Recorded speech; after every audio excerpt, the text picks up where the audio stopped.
Pada video sebelumnya telah kami sampaikan format yang harus disiapkan sebelum membangun master budget, yaitu data lokasi tambang, rencana produksi batubara dan pengoperasian overburden, data curah hujan, cara menghitung jam kerja efektif, daftar rencana alat, data spesifikasi teknis alat yang akan digunakan, rincian upah operator dan driver, jenis material yang umum dijumpai di lapangan, format bagaimana cara menghitung estimasi kapasitas produksi alat, dan bagaimana cara menghitung biaya pemilikan dan operasional alat, serta format master budget jika semua peralatan dilakukan dengan investasi, termasuk juga format master budget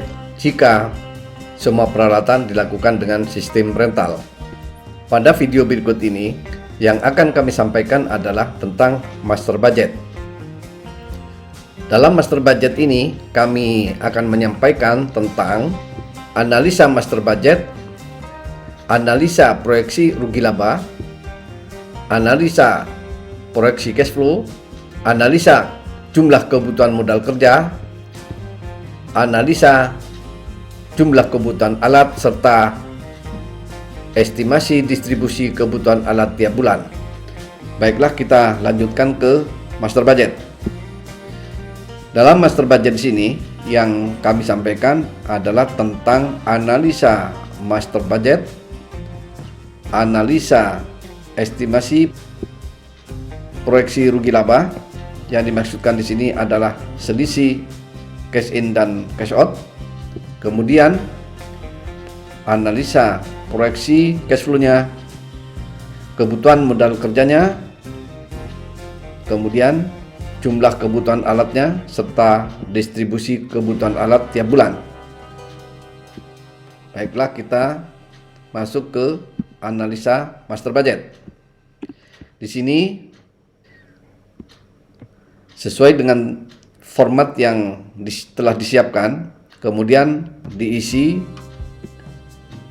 tentang volume-volume dan peralatannya yang dibutuhkan untuk pelaksanaan pekerjaan tambang tersebut. Ini adalah format sesuai dengan format yang telah disiapkan.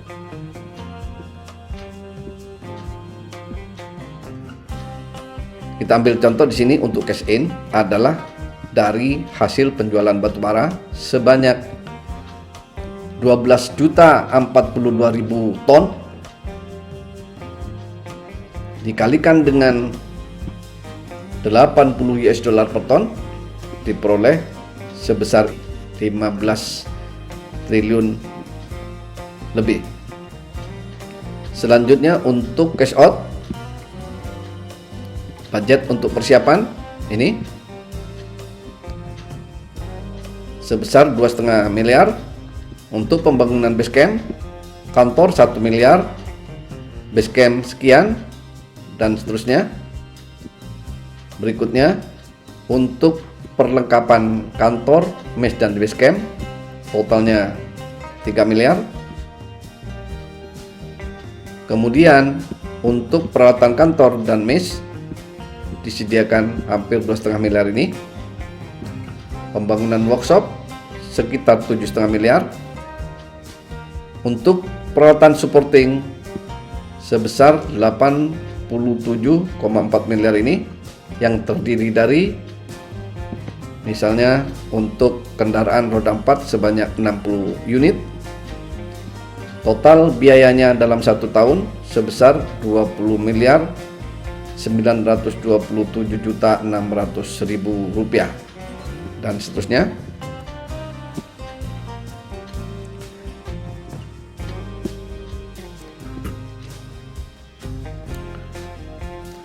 Berikut ini akan saya sampaikan contoh pekerjaan persiapan pada tambang batubara. Yang pertama tentang mobilisasi alat. Ini masa pada saat pemeriksaan dump truck yang akan dimobilisasi ke lokasi tambang. Ini juga saat pemeriksaan alat berat vibro sebelum dimobilisasi ke lapangan. Foto ini adalah pada saat pemeriksaan wheel loader sebelum dimobilisasi ke lapangan. Ini situasi pada saat wheel loader dinaikkan ke atas trailer untuk diangkut ke lokasi tambang. Foto ini menunjukkan bahwa pada saat memobilisasi hydraulic excavator ke lokasi tambang. Ini situasi dan kondisi pada saat memobilisasi dump truck melalui jalan yang sudah ada. Yang kedua adalah perbaikan jalan akses dan jalur logistik. Ini adalah perbaikan pekerjaan yang sangat penting karena pekerjaan ini memang sangat dibutuhkan, seperti pengiriman makanan atau bahan bakar minyak ke lokasi tidak ada kendala. Ini perbaikan gorong-gorong sehingga nantinya semua pengiriman itu berjalan dengan lancar tanpa kendala, baik pada saat musim hujan maupun musim kering atau hal-hal lain yang memungkinkan untuk menghambat logistik atau pengiriman BBM. Ini kondisinya sudah mulai bagus. Ini juga jalan masuk menuju lokasi tambang, dilakukan penimbunan sehingga memberikan kelancaran pada saat pengiriman barang logistik maupun bahan bakar. Ini seluruhnya sudah hampir selesai dan inilah kondisi terakhir daripada jalan akses menuju lokasi tambang yang harus dibenahi agar memberikan kelancaran operasional nantinya. Ini juga menuju jalur logistik. Sedangkan yang ini adalah pembuatan jalan baru menuju ke lokasi base camp.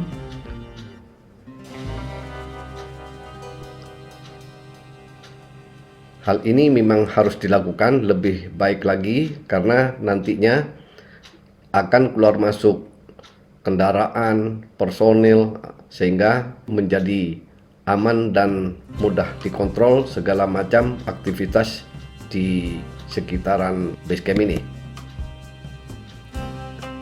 Ini hampir selesai pembuatan jalannya. Ini kondisi terakhir seperti ini. Baru kemudian dilakukan pematangan lahan dan pembangunan base camp, full alat berat atau dump truck, lahan stockpile, lahan pelabuhan, lahan timbangan dan lain-lainnya. Itu adalah tahapan ketiga, yaitu tentang pematangan lahan dan pembangunan beberapa fasilitas ini. Nah, ini pada saat pematangan lahan base camp.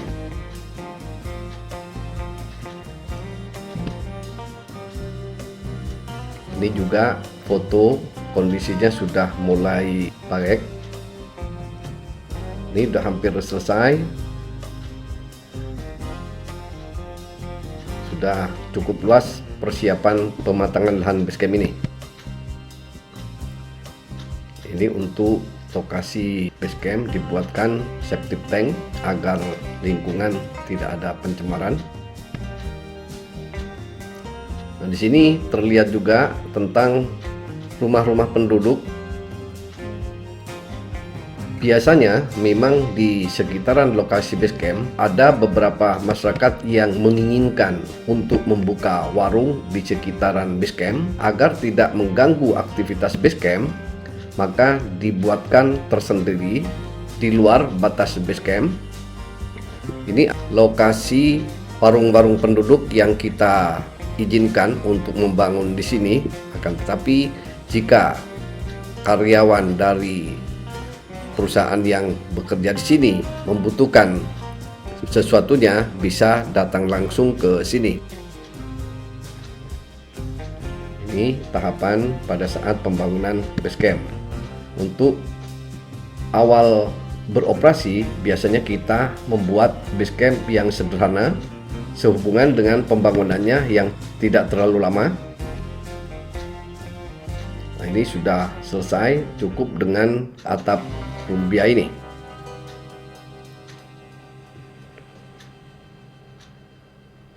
Ini kantor pun juga kita bikin sementara di lokasi yang seperti ini. Ini sudah hampir selesai semua. Lingkungannya pun sudah bagus, baik pada saat musim hujan maupun pada saat musim kering. Ini lahan parkir dump truck. Ini pos security sementara. Nah, ini juga pos security. Ini water tank untuk air bersih. Setelah beberapa lama, misalnya sampai setahun lebih atau 2 tahun, itu baru kemudian dibangunkan base camp yang seperti ini, yang semi permanen. Memang umumnya tambang batu bara ini beroperasi lebih dari 2 tahun, bahkan sampai ada belasan tahun belum selesai aktivitas pekerjaan penambangannya. Ini contoh penyiapan lahan pool dump truck dan alat berat. Sengaja kami sampaikan beberapa contoh ini karena ini menunjukkan bahwa persiapan atau pembangunan fasilitas-fasilitas ini adalah sangat penting untuk mendukung kelancaran operasional pada saat melaksanakan penambangan batu bara di lokasi. Dan juga contoh base camp yang sederhana. Kemudian di sini adalah pematangan lahan stockpile.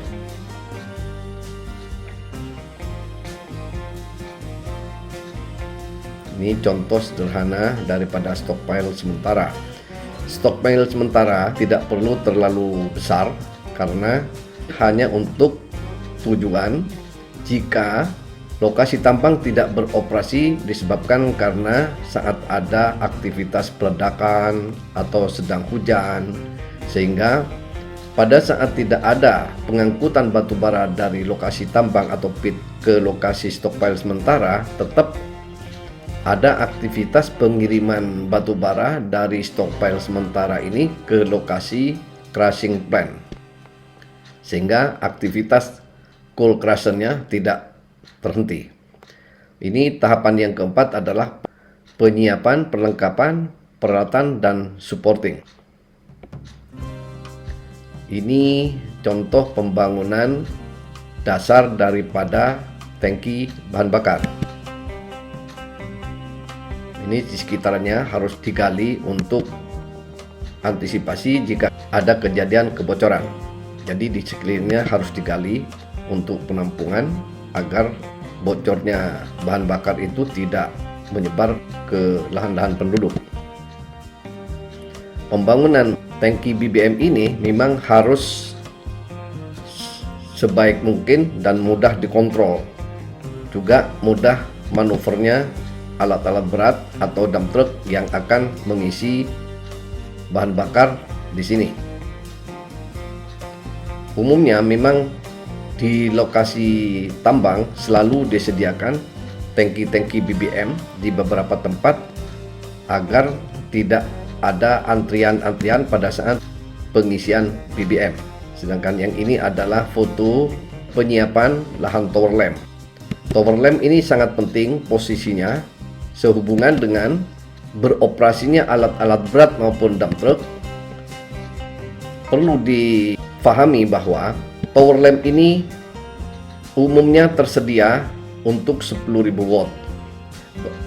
Lampunya kalau ada 4 lampu, maka tiap lampunya disiapkan yang 2000 watt.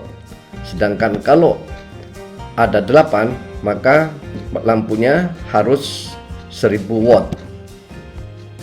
sehingga terpakai 8.000 watt dari 10.000 watt. Seringkali kita jumpai penyediaan lampu untuk tower lamp itu hanya 500 watt, sehingga posisi tower lampnya dipasang rendah agar bisa menerangi lokasi di sekitaran tower lamp tersebut. Padahal tower lamp ini jika dipasang terlalu rendah, maka sinarnya akan membuat operator atau driver itu silau. Sedangkan kalau terlalu tinggi itu jadi gelap sehingga aktivitas terganggu. Untuk itu biasanya disiapkan yang 10.000 watt dengan pemakaian 8.000 watt. Seperti yang saya sampaikan tadi bahwa tower lamp itu dilengkapi dengan 8 lampu dan per lampunya 1.000 watt atau 4 lampu dan per lampunya 2.000 watt. Ini adalah mobil sarana yang dipersiapkan sebelum aktivitas tambang dimulai, agar semua aktivitas mudah dikontrol. Umumnya rekomendasi daripada mobil sarana itu harus 4x4. Mobil sarana dengan 4x2 hanya digunakan di luar lokasi tambang. Nah, ini contoh mesin bor kecil jika ingin mengetahui tentang tebalnya batu bara. Ini juga kelengkapannya, kelengkapan daripada mesin bor kecil. Sedangkan ini adalah mata bornya. Ini bisa sampai 25 meter, masih mampu untuk mengebor lahan batu bara. Sedangkan mesin bor yang terlihat pada foto ini adalah mesin bor untuk tujuan blasting. Mesinnya cukup besar seperti ini. Tahapan berikutnya adalah pembangunan atau penyiapan workshop dan warehouse. Ini contoh workshop untuk mendukung aktivitas tambang. Sedangkan ini adalah contoh gudangnya atau warehouse. Selanjutnya, setelah kami sampaikan tentang persiapan-persiapan sebelum pelaksanaan tambang batu bara, kemudian kita bisa lanjutkan untuk penjelasan dalam hal membangun master budget, yaitu analisa master budget. Selanjutnya untuk pembangunan jalan, ini yang dimaksudkan adalah membuat jalan baru. Ini volumenya seluas 5.000 meter persegi, panjangnya sebesar 5 km. Ini volumenya dalam meter kubik, padat, kemudian dikonversi ke gembur. Sedangkan di sini adalah peralatan yang digunakan untuk membangun jalan. Ini kapasitas produksinya, sehingga diperoleh jam operasinya. Ini jumlah alatnya, ini biaya per jamnya untuk masing-masing item. Selanjutnya kita ambil contoh untuk dijelaskan lebih detail, yaitu dalam rangka pekerjaan pengopasan overburden untuk batuan lunaknya sebesar 40% volumenya, yaitu sebesar ini, totalnya 84 juta meter kubik, sedangkan 40%-nya sebesar 33,7 juta meter kubik. Ini volume 40%-nya. Proses pekerjaannya adalah ini. Ini contohnya, misalnya untuk angkutan batuan lunak sejauh 2,5 km, volumenya sebesar ini. Ini dalam kondisi asli, kemudian dikonversi menjadi gembur dengan jalan. Volume ini dikalikan dengan faktor material ini. Waktu yang tersedia untuk pelaksanaan pembuangan OB atau overburden batuan lunak selama 5.530 jam dalam 1 tahun. Peralatan yang digunakan untuk angkutan yaitu dari jenis dump truck heavy duty, tipenya untuk kapasitas 100 ton. Ini kapasitas produksinya dalam satuan meter kubik gembur per jam. Jika volume overburden sebanyak 55.634.040 meter kubik gembur dibagi dengan kapasitas produksi dump truck yang berkapasitas 100 ton untuk jarak angkut 2,5 km sebesar 147,25 meter kubik per jam kondisi gembur, diperoleh jam operasinya selama 377.819 jam. Artinya, jika volume ini dikerjakan hanya menggunakan 1 unit dump truck, maka akan selesai selama 377.819 jam. Jika jam operasi alat ini dibagi dengan waktu yang tersedia, maka diperoleh jumlah kebutuhan alat untuk melaksanakan angkutan volume sebesar ini dengan menggunakan heavy duty dump truck berkapasitas 100 ton sebanyak 68 atau 69 unit dump truck. Kemudian berikutnya adalah tentang biaya dari dump truck tersebut. Untuk holding cost-nya, ini BBM-nya, ini olinya, ini gemuk, filter, dan biaya pemeliharaan. Sedangkan di sini juga ada biaya pemakaian ban per jam, tambah lagi dengan B operator, sehingga totalnya sebesar 3.323.325 rupiah per jam. Jika total biaya per jam ini dikalikan dengan jam operasional alat ini, maka diperoleh total biaya untuk pekerjaan angkutan overburden untuk batuan lunak yang dikerjakan atau diangkut dengan menggunakan heavy duty dump truck ini, total biayanya sebesar 772.544.861 rupiah, atau biaya per tonnya sebesar 64.418,91 rupiah per ton. Dan seterusnya, untuk spreading yang dikerjakan dengan menggunakan bulldozer tipe D155A sebesar 60%, sedangkan yang dikerjakan dengan menggunakan bulldozer tipe ini sebesar 40%. Selanjutnya untuk tanah biasa, sama halnya dengan cara menghitung batuan lunak tadi, yaitu ini volume meter kubik dalam kondisi asli, kemudian dikonversi ke gembur.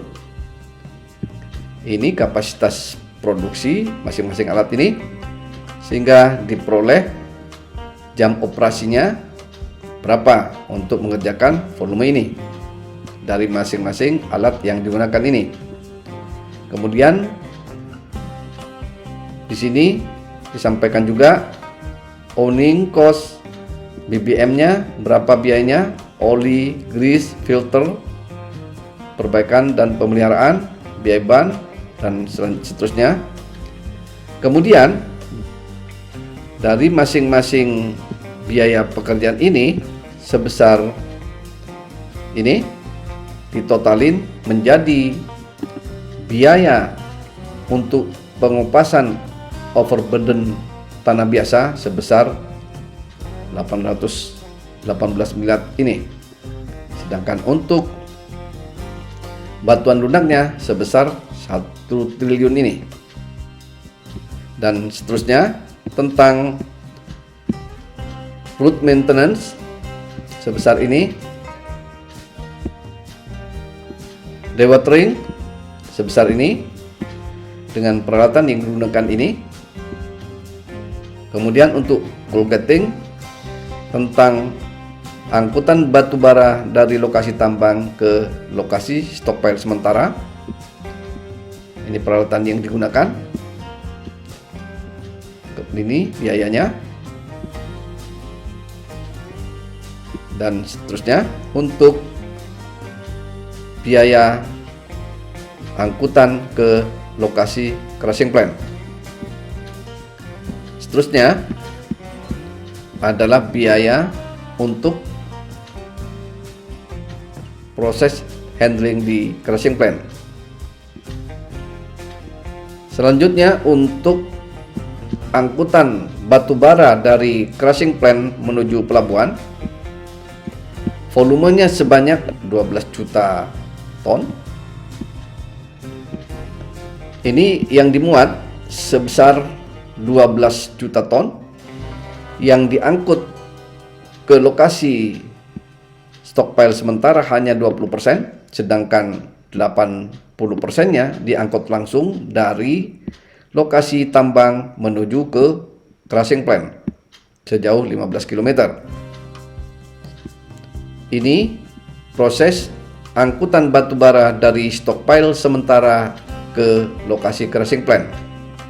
Ini volumenya hanya 2 juta, yaitu yang 20% ini. Setelah diangkut ke lokasi stockpile sementara, maka kemudian batu bara tersebut dimuat ke dump truck dengan menggunakan WA atau wheel loader dengan tipe WA500, baru kemudian diangkut ke lokasi crushing plant. Di sini jaraknya 12 km karena jarak dari lokasi tambang langsung ke crusher plant sejauh 15 km. Untuk jarak dari lokasi tambang ke lokasi stockpile sementara 3 km, sehingga dari stockpile sementara menuju crushing plant sejauh 12 km.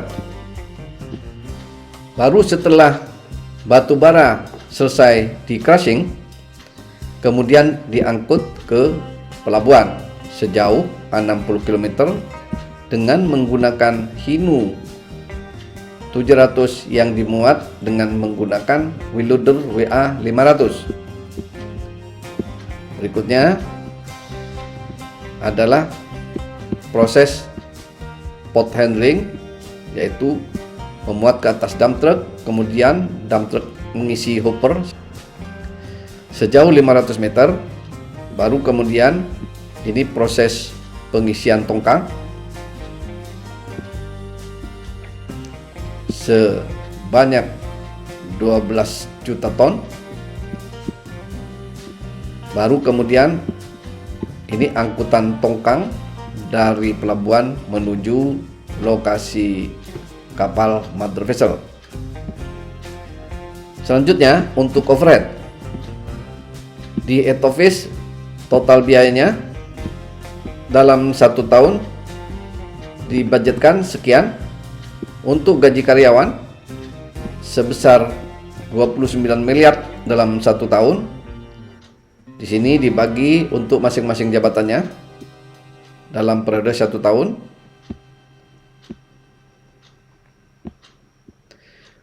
Selanjutnya untuk makan karyawan ini totalnya sebesar 13,76 miliar ini, yang terdiri dari biaya sesuai dengan jabatan dan jumlah personilnya.